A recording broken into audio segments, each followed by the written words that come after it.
welcome to Moments with Marianne. I'm so delighted we're spending this time here today.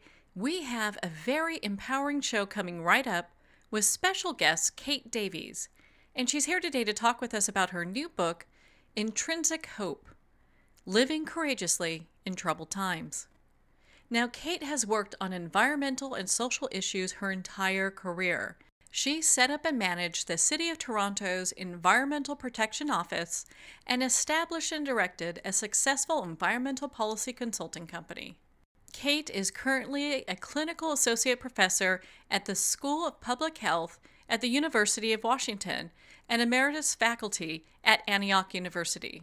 Her written work has been published in newspapers, magazines, and journals, and she is the author of Rise of the U.S. Environmental Health Movement. So let's welcome to the show, Kate. Thank you.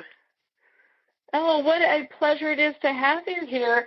And I'm so glad that we're talking about your new book. I mean, my goodness, I think for a lot of people, they're just grasping for this kind of information. Yeah, that was kind of why I wrote the book, because a lot of my friends I've been talking to, and I found that they were feeling pretty down about the future. And in my own work on environmental issues for a very long time, I've been feeling kind of sad and hopeless and at times angry and frustrated. And I realized that I really needed a way to think differently about hope. And I hope that what I've done is helpful for others. Well, and so, with your book, it really does cover, because it covers the environment and what's going on with it. And I think a lot of people, we hear such negative news, and it could feel very hopeless at times with what's happening, just, on a global scale with everything. When you were doing your research for this book, did it take you a long period of time? Was it more like a research on hope? Where did you go with that? Yeah, so my process was that the research that I did was really on my own feelings and my own experience. A fair amount has been written on hope in the past, but it tends to be from a religious perspective or from an academic perspective. And I really wanted to explore how I could be more hopeful in these difficult times. And so my research was really about my own experience. And sometimes I talk to my friends and others about their experiences of hope. But fundamentally, this isn't really an academic book, and it's certainly not a religious book. But it's really a book grounded in my own experience. And it actually didn't take me all that long. It followed on my first book, which was published in 2013, and is called The Rise of the U.S. Environmental Health Movement. And when I finished that book and it was published, the topic of hope just kind of emerged naturally in my mind as something I really wanted to pay attention to and work on. And so this book on hope actually came out almost 5 years to the day after my environmental health book, which in the world of book writing actually isn't that long, especially if you're a slow writer. And I'm a slow writer. Well, and you talk about such profound topics, because when we look at the global eco-social crisis that we're going through, it covers things like water, and we've got species that are going extinct, and pollution, and environmental justice, and all these range of things. And so it can seem daunting for people just individually. It's like, gosh, all these things are happening. How can I find, how can I find myself a thread of hope so I don't end up in despair?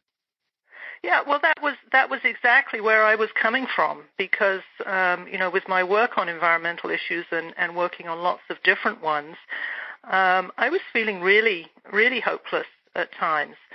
I think one of my worst encounters with environmental despair or hopelessness was I talk about this in the book, was back in the mid-1980s when I was working in Toronto in Canada, and I was on a bus tour of Love Canal, the toxic waste site in upper New York State that was leaking toxic contaminants into the Niagara River and hence into Lake Ontario, which is the source of drinking water for over 40 million Americans and Canadians.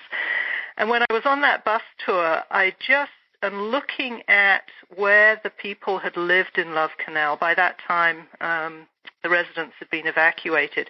Just looking at row after row of empty houses and streets and, occasionally garden tools left outside and kids' tricycles and just the kind of desolate, silent emptiness of that place really put me into a state of utter despair about the way that we treat the environment and the way we treat each other as well. And so my kind of my sense of hopelessness and despair goes back a very long time. And as I say, ultimately it was something I decided I had to work on. And I think when we focus at a global level, it's or even at a national level, it's really easy to fall into that despair because it seems so impossible that will solve problems at that kind of level. And I think one of the things that I'm suggesting in the book Intrinsic Hope is that we really just do what we can, when we can, wherever we are, and do it the very best we can, and just take small steps. Just do whatever we can, rather than trying to fix the whole world. It's just too much to try to do that. Too overwhelming, really, if we try to do that. Yeah, it could be. If you look at just one thing, if we talk about water scarcity, there's so much there. If we talk about water conservation, so much there to focus on all the different, items that's on our plate would be kind of a little much. Yeah. The real heart of this book is to really look at hope in a different way. And I think that, it really fits in with what you're saying. And looking at hope not in terms of the specific outcomes that we hope to achieve, but rather seeing hope as an inner attitude, as an outlook on life, if you like, that doesn't necessarily depend on actually achieving results. And that's pretty different from how we ordinarily think about hope. We can say, well, I hope it's a sunny day tomorrow, or I hope that I'll see an end to climate change, or something like that. And in both of those cases, there is a specific outcome that we are hoping for, something specific, and it's usually something in the external world that we don't currently have.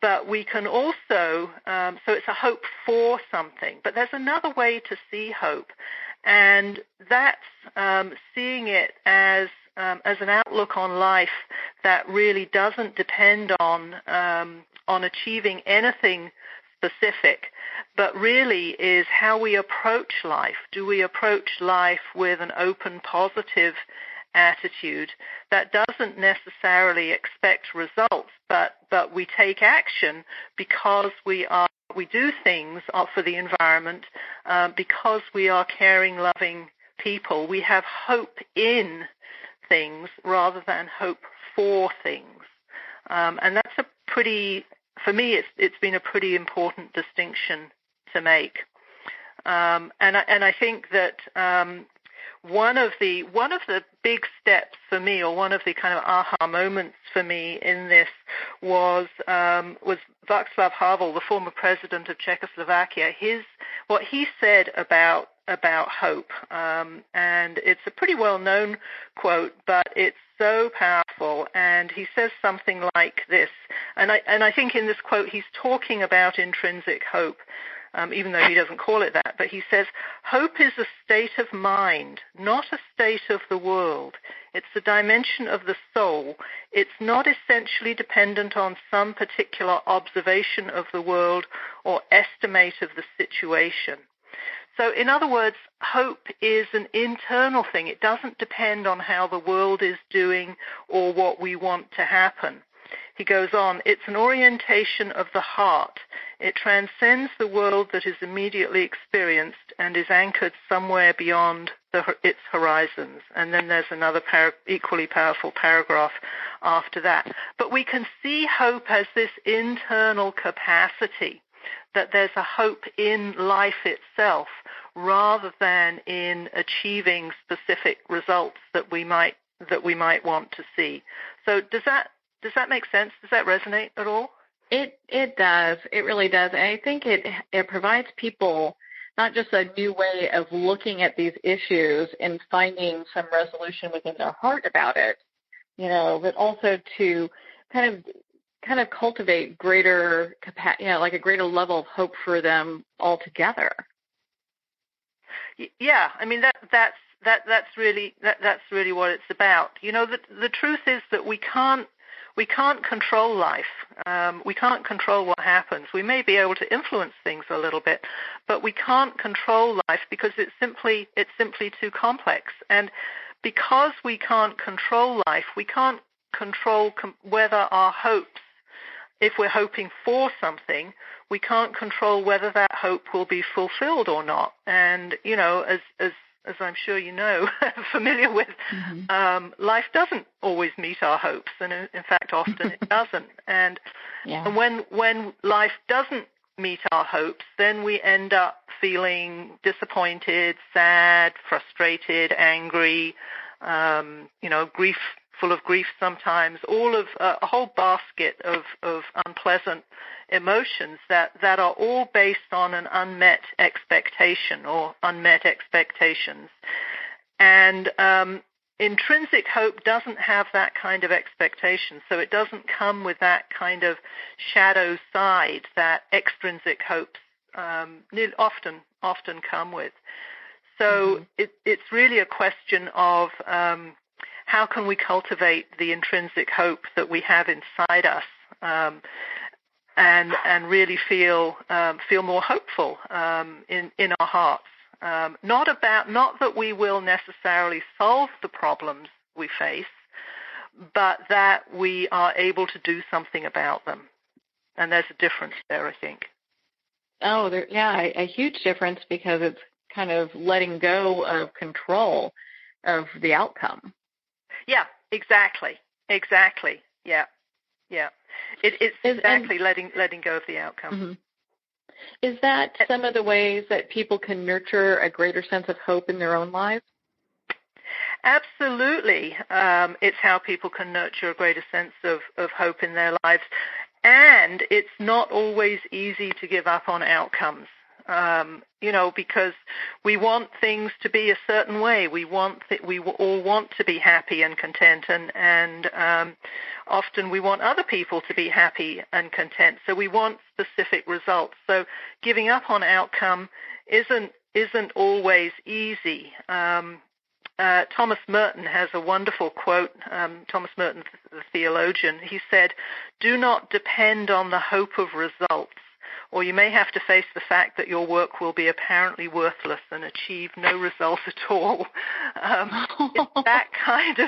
It's that kind of thinking that I'm talking about. So it is hard to give up. I'm not saying that it isn't, and there's nothing wrong with extrinsic hopes. I also want to say that, because extrinsic hopes are, when you anticipate something, when you look forward to, achieving a particular outcome, there's a pleasant feeling.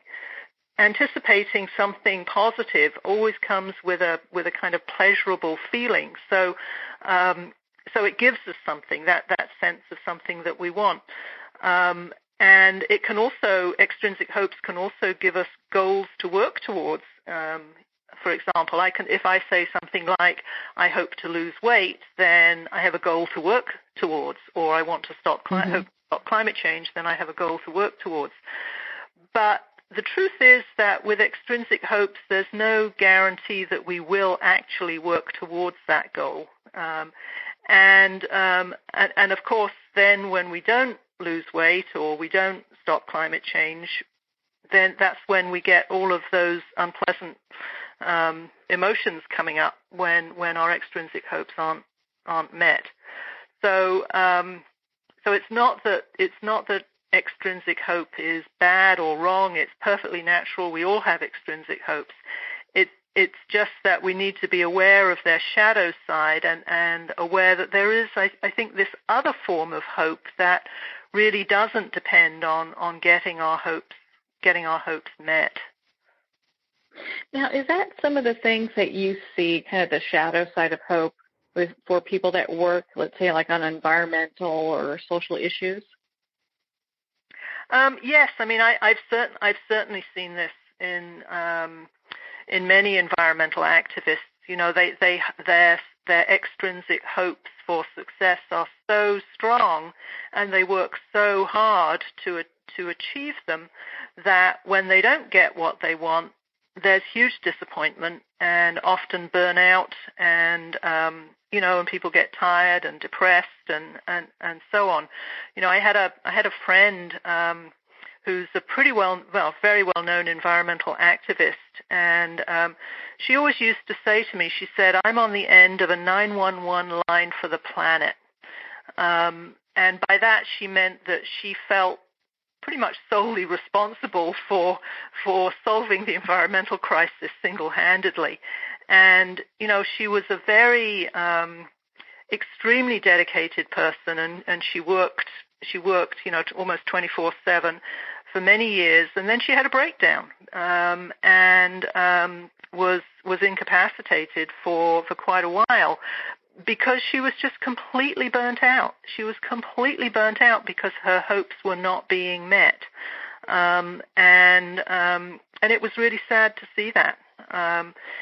But you know, because of that, I think she learned to moderate her hopes somewhat, and to be a little bit more realistic about her own capacities, and also what was actually possible to achieve. She was able to kind of give up a little bit on achieving outcomes, but extrinsic hopes can be very powerful and very strong for any social activist of any sort, or environmental activist, and I think it's really something to watch and to look at, and to be aware that you know, we may not stop climate change. We may not clean up pollution. We may not achieve a just, sustainable, and healthy world that we would like to see. But that doesn't mean that we don't take action at all.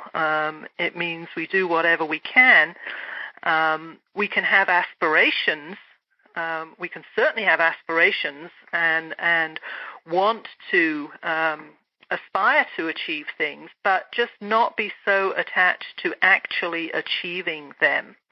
You know, be more open. So it's more about possibility rather than expectation, or as I said, aspiration instead of anticipation. It's a more open way of seeing things and seeing the problems that we face. Well, in your book, you talk about environmental grief, and I would love for you to explain what that is for our listeners and expand on that for us. Oh, environmental grief. Environmental grief is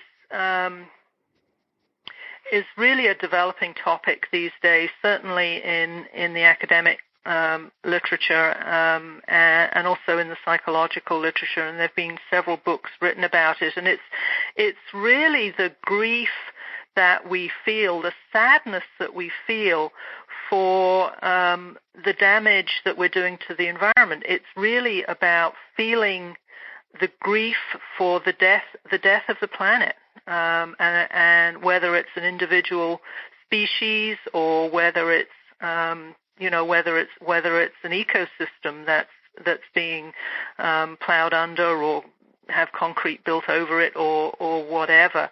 It's really it's like the grief that we feel when a loved one dies. It's similar to that.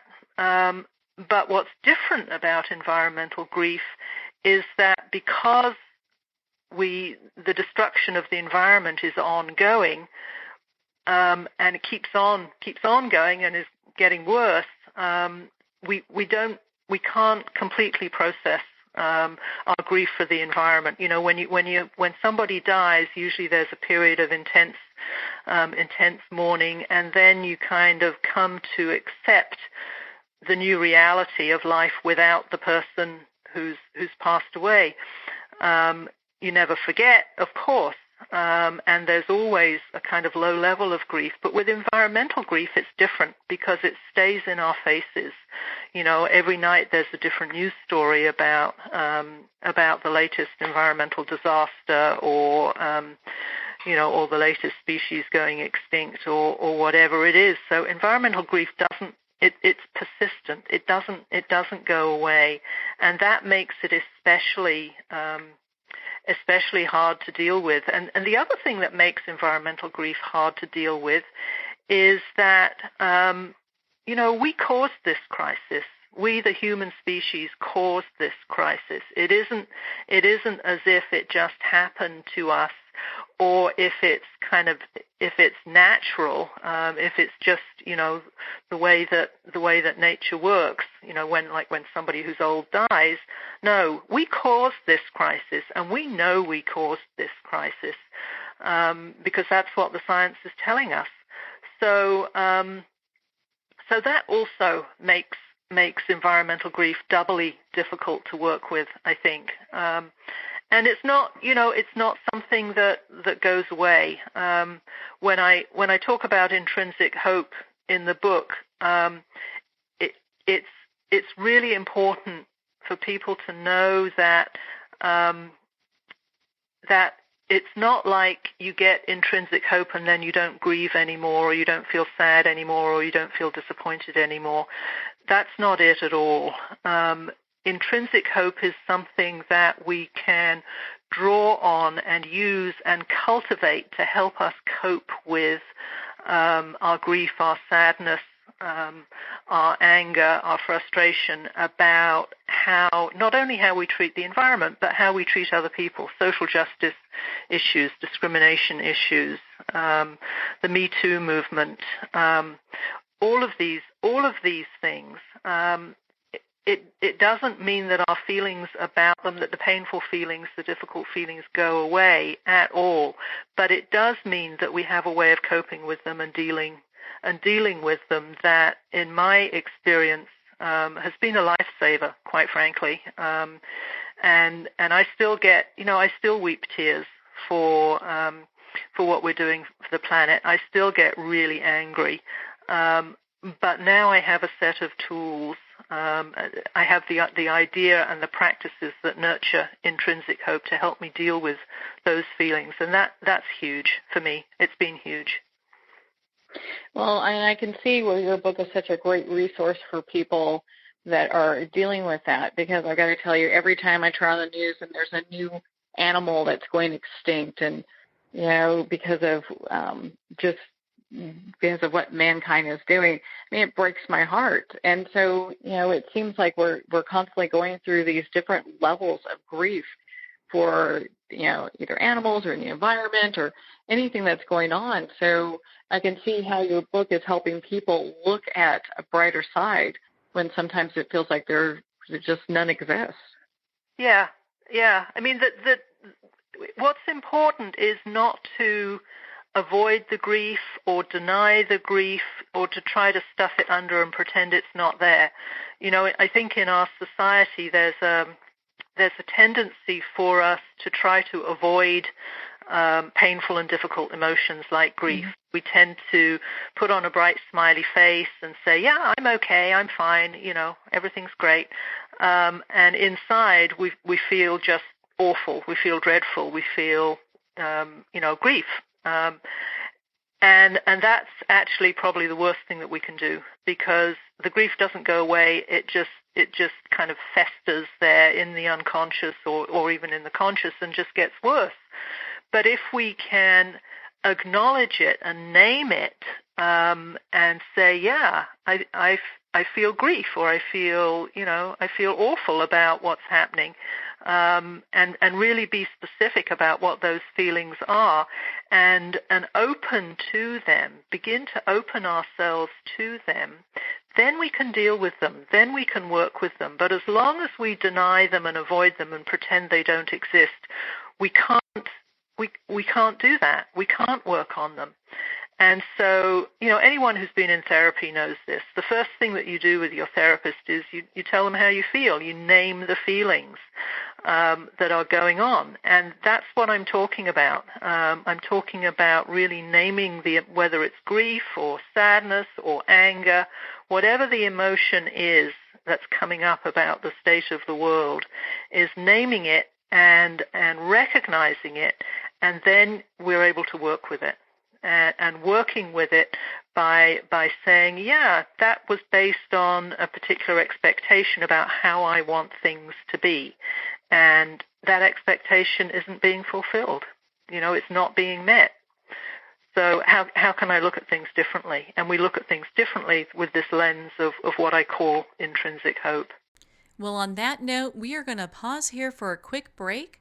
We've been speaking with Kate Davies on her new book, Intrinsic Hope. You've been listening to Moments with Marianne. We'll be right back after these messages.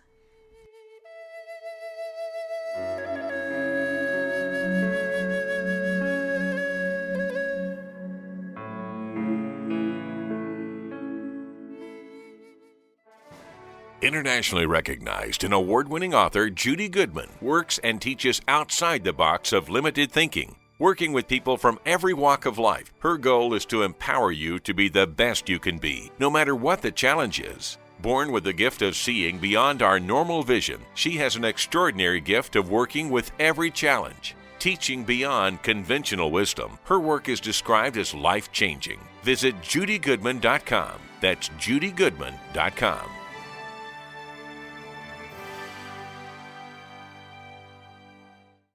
There comes a moment when you realize you're somewhere special, when you discover that each beautiful creature that you see has been rescued from a life of absolute horror and brought to this incredibly free place. Here's where their lives were forever changed, and where yours will as well. Discover over 500 tigers, bears, and lions at the brand new visitor center at the Wild Animal Sanctuary just outside Denver. For more information, visit wildanimalsanctuary.org. Discover true freedom at the Wild Animal Sanctuary.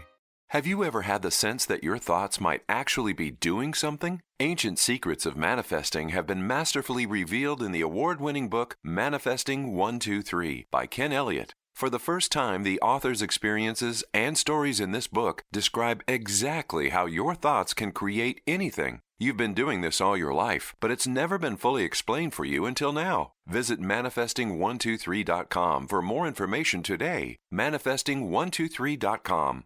There are nearly 2 million Americans living with amputation. Many live right here in San Antonio. Becoming an amputee can be scary, frustrating, isolating, but there's no reason to feel alone. The San Antonio Amputee Foundation is here to help support you and guide you toward resources such as home and car modifications and even prosthetic limbs. For more information or to make a donation, visit saamputee.org. We'll help you live a full, active life, one step at a time. San Antonio Amputee Foundation, healing limbs, hearts, and souls.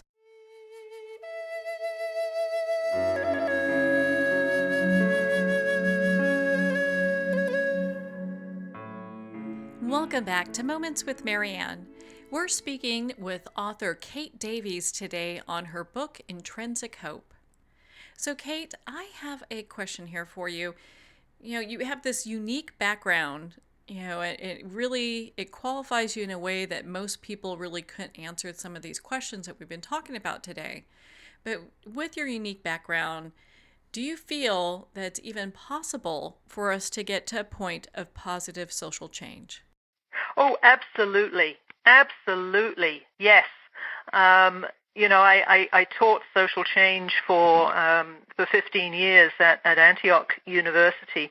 And so I've, part of my, one of my careers was looking at social change very deeply. And, social change and the role of social movements in social change is just amazing. And social movements have really been the most powerful force for social change throughout human history.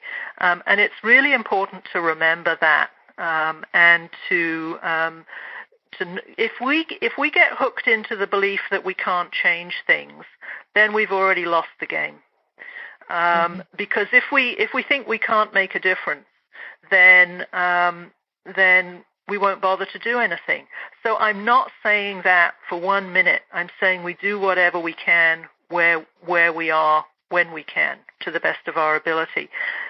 And by working with other people, that's how things get changed. The power holders, what I call the power holders, people in political or economic, who hold political or economic power, they often want ordinary people to think that things can't be changed because it's not in their interests. It's not in the power holders' interests for things to be changed. I remember Prime Minister Margaret Thatcher. She was Prime Minister in England. She always used to say, "There is no alternative. There is no alternative." It's absolutely not true. There are always alternatives. There are always different ways of doing things. There are always other options. And by exploring those, that's how we make social change happen. I just look at recent history in this country, the Me Too movement, for example, or equality marriage. These are major social changes and processes that couldn't necessarily have been predicted, that happened relatively fast. Now, social change doesn't always happen fast. Usually it's pretty slow. But absolutely, social change is happening all the time. And that's positive social change is a good thing.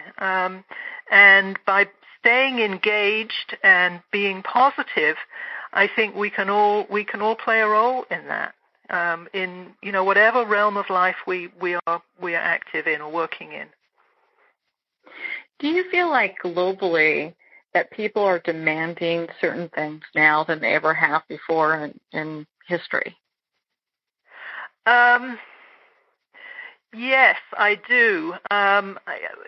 Could you say more about what you mean by demanding certain things? What were you thinking of? Well, in regards to like the environment, what our expectation is for our planet and for us as a species and for the planet, the animals that we share this planet with.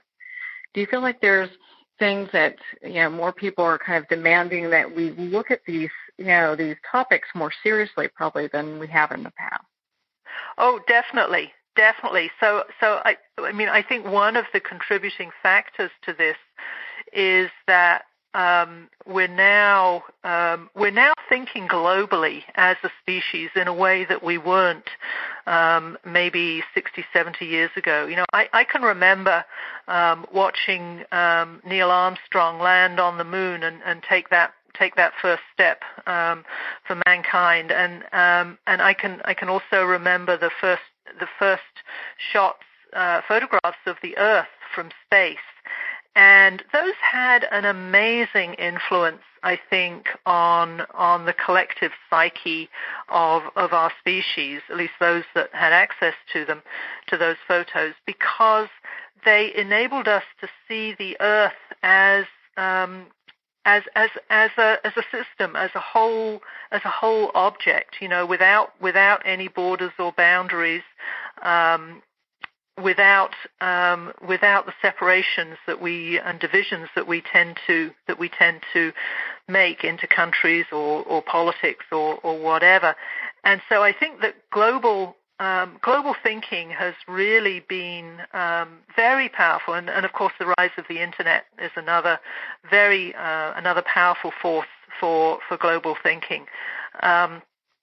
So I think we are looking at problems in a global way that we didn't, as I say, 60, 70 years ago. And I think that's a good thing because it enables us to see the scale and the magnitude of the effects that we're causing, and the scale and the magnitude of the changes that are needed to resolve those problems, whether or not we achieve anything. So I think people are definitely more hungry for solutions and demanding more. And I mean, let's face it, things are getting a lot worse too, than a long time ago. We are running out of fresh water. The population of the earth is rising rapidly. We are losing species at a very alarming rate.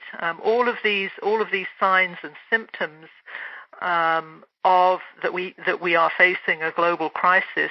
We know so much more than we used to about them, and I think that is really waking people up. And also, people are actually experiencing the effects for themselves. About 10 years ago, I met my first climate refugees, a couple from Australia who decided they were Australians. They lived in Australia all their lives, and they decided that they had to emigrate. They could not live with the heat in the summers anymore, and this was like 10 years ago. And they ended up moving to the Pacific Northwest because they just couldn't tolerate the climate in Australia anymore. So people are experiencing the effects of the environmental crisis personally, and I think that can make a significant difference too in what people are asking for and what people want. So yeah, personal experience, more scientific information, and really seeing things globally, I think all contribute to demands for action on the environment, for action on social justice issues as well.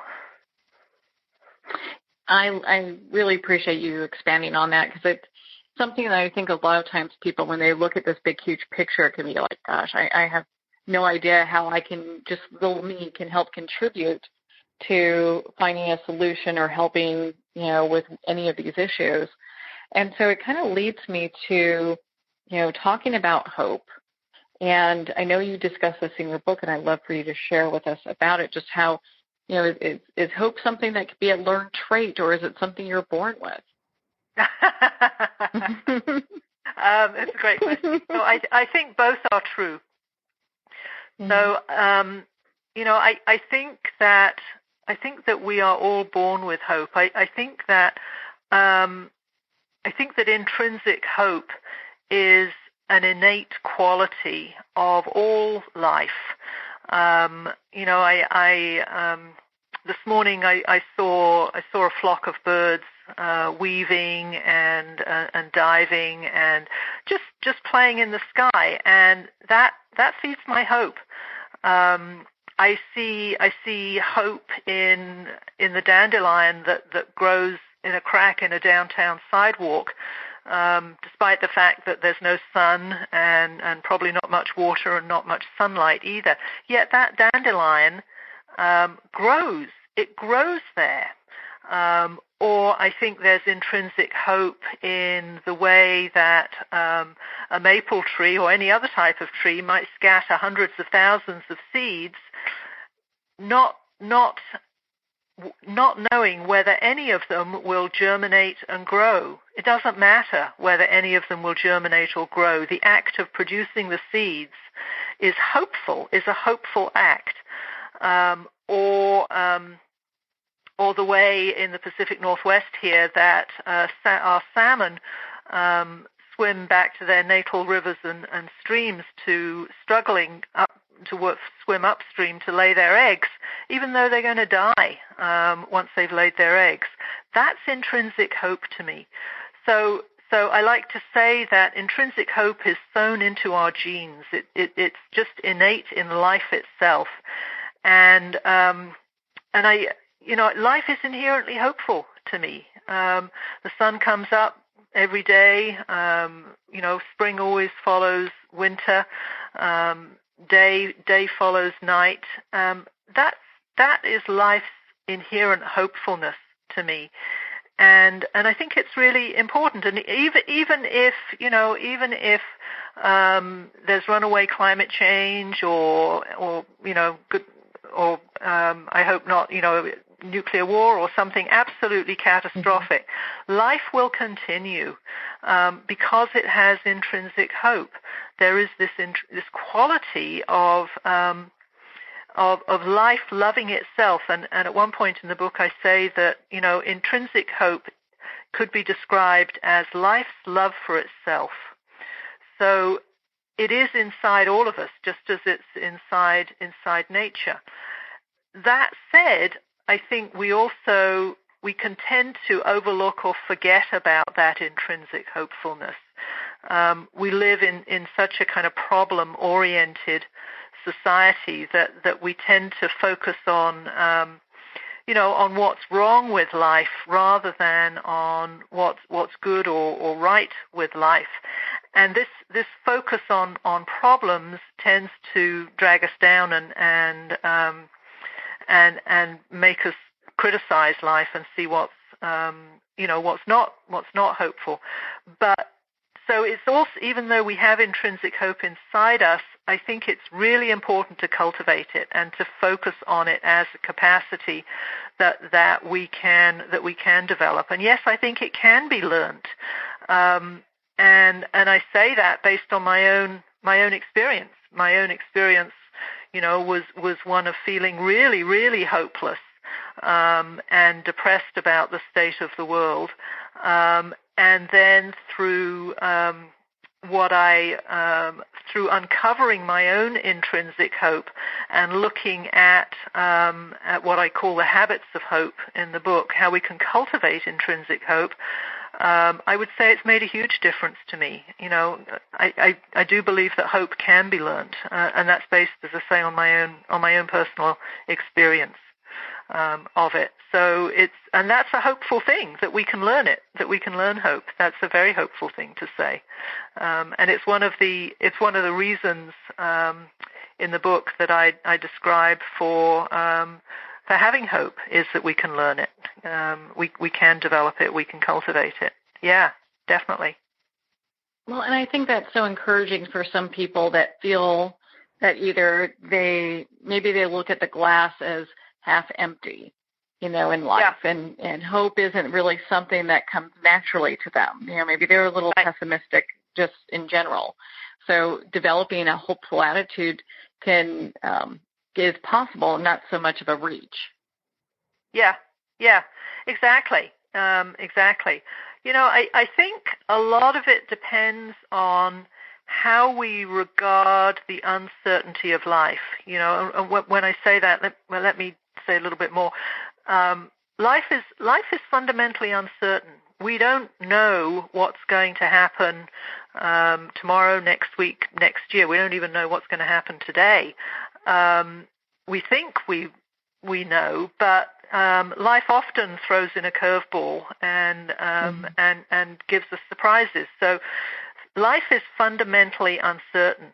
And the question is, how do we regard that uncertainty? Do we regard that uncertainty with fear and project gloomy things, bad things onto that uncertainty, or do we project onto that uncertainty what I might call don't know mind, that we don't know. And we can also project positive things on it as well, extrinsic hopes, for example. But in either case, it's not reality.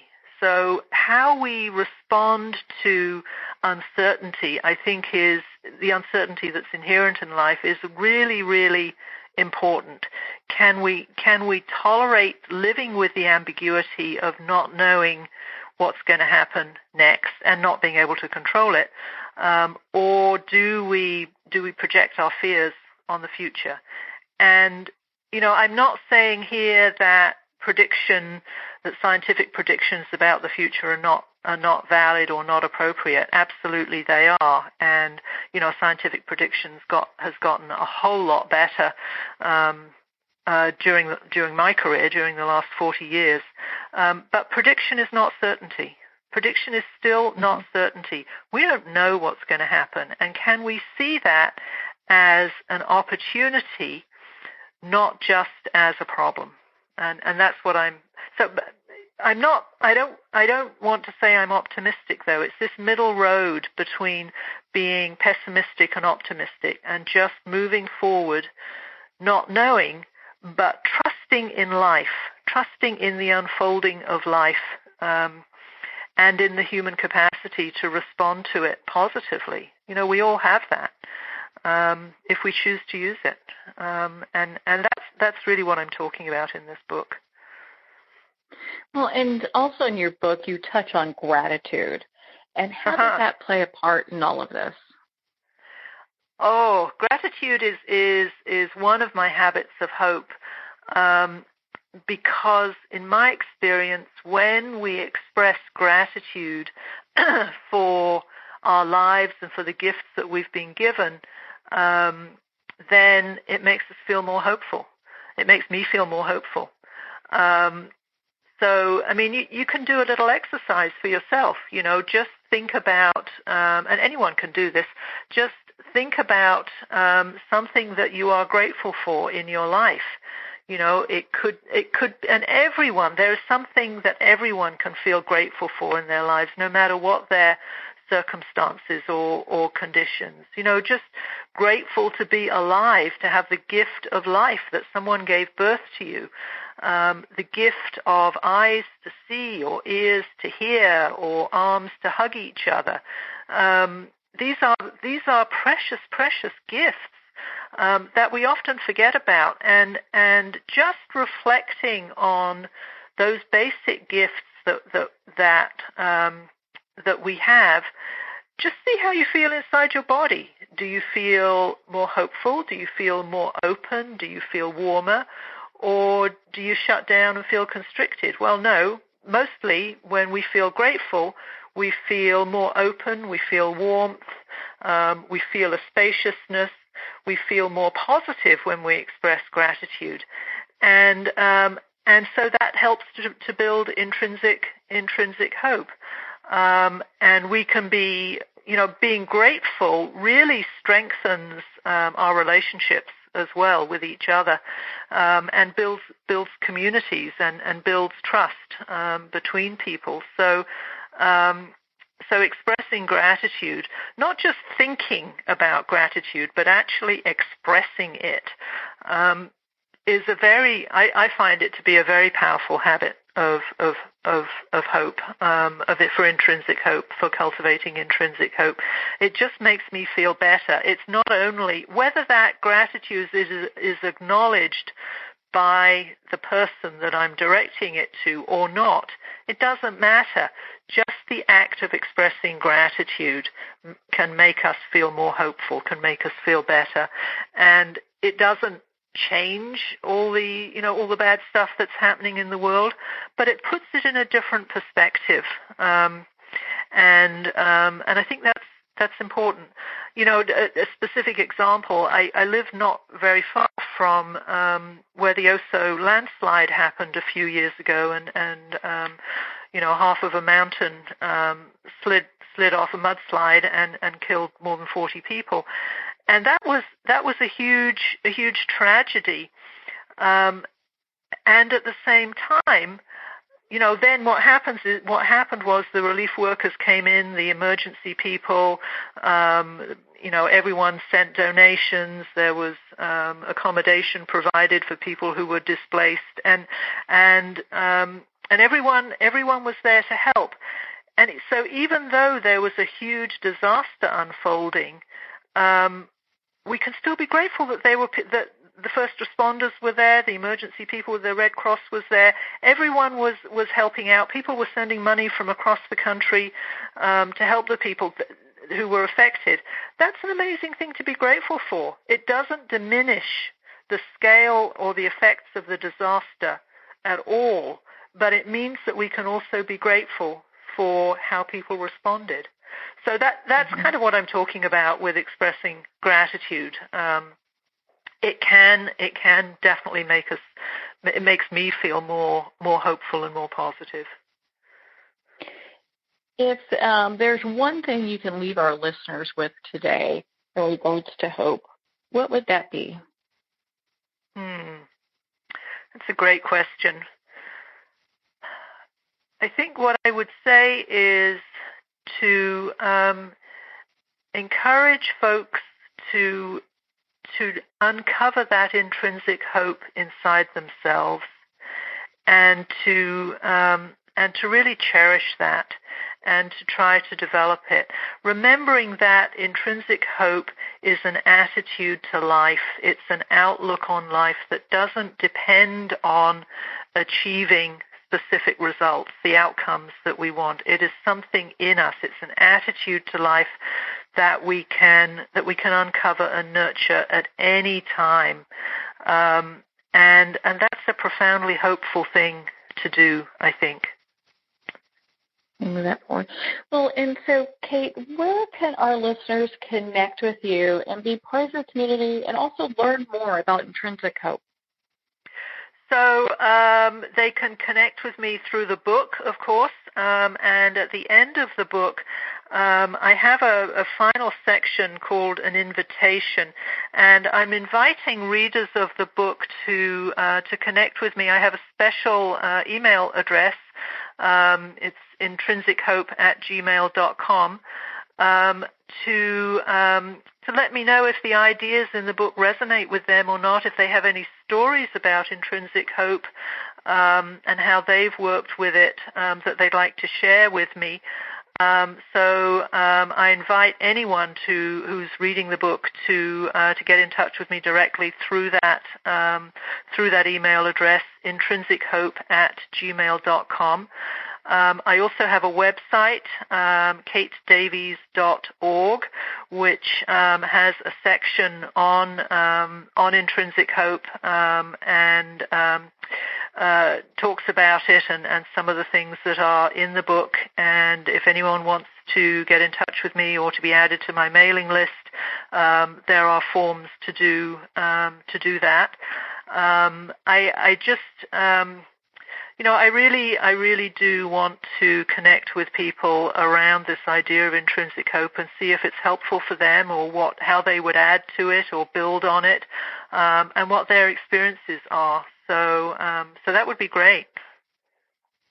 Well, Kate, I can see that you're developing a profound community to help so many people, especially, we've covered so many different topics in regards to hope and just in regards to our planet as a whole and us as a species. So thank you so much for taking the time to be on the show with us here today. Well, thank you so much, Marianne. It's just been delightful to have this conversation with you today. Thank you. Well, thank you so much, Kate. It's been such a pleasure to spend this time with you and, of course, to talk about your book, Intrinsic Hope. If you're looking to connect with Kate, you can at her website again. That's katedavies.org. And her book is available at Amazon, Barnes & Noble, and all major retailers. Well, we're at the end of our time today. I would like to thank everyone for tuning in. You've been listening to Moments with Marianne. And remember, make every moment count.